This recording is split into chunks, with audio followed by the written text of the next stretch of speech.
And I tried hard to be proud of my service, but all I could feel was shame. And racism could no longer mask the reality of the occupation. These were people, these were human beings. I've since been plagued by guilt anytime I see an elderly man, like the one who couldn't walk, who we rolled onto a stretcher and told the Iraqi police to take him away. I feel guilt anytime I see a mother with her children, like the one who cried hysterically and screamed that we are worse than Saddam as we forced her from her home. I feel guilt anytime I see a young girl, like the one I grabbed by the arm and dragged into the street. We were told we were fighting terrorists. The real terrorist was me, and the real terrorism is this occupation. Racism within the military has long been an important tool to justify the destruction and occupation of another country. It has long been used to justify the killing, subjugation, and torture of another people. Racism is a vital weapon employed by this government. It is a more important weapon than a rifle, a tank, a bomber, or a battleship. It is more destructive than an artillery shell, or a bunker buster, or a Tomahawk missile. While all those weapons are created and owned by this government, they are harmless without people willing to use them. Those who send us to war do not have to pull a trigger or lob a mortar round. They do not have to fight the war, they merely have to sell the war. They need a public who is willing to send their soldiers into harm's way. They need soldiers who are willing to kill and be killed without question. They can spend millions on a single bomb, but that bomb only becomes a weapon when the ranks of the military are willing to follow orders to use it.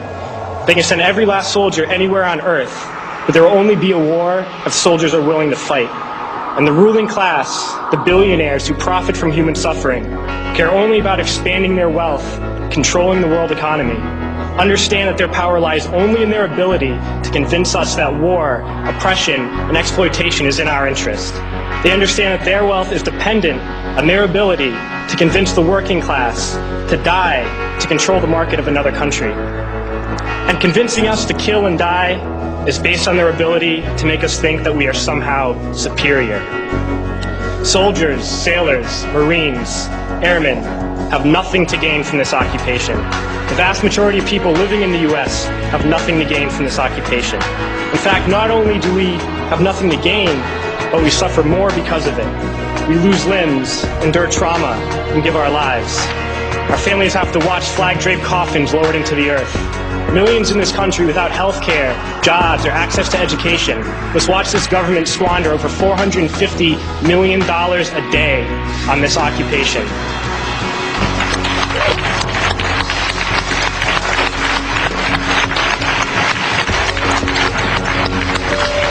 Poor and working people in this country are sent to kill poor and working people in another country to make the rich richer.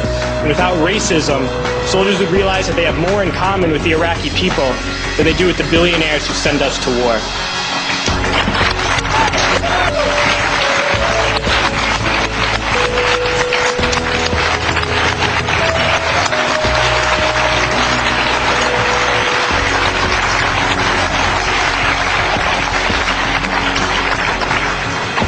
I threw families onto the street in Iraq, only to come home and find families thrown onto the street in this country, in this tragic and unnecessary foreclosure crisis.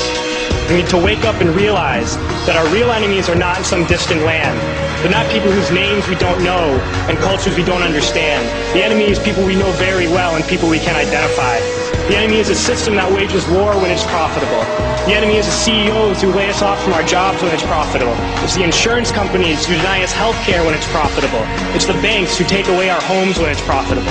Our enemy is not 5,000 miles away. They are right here at home. If we organize and fight with our sisters and brothers, we can stop this war, we can stop this government, and we can create a better world.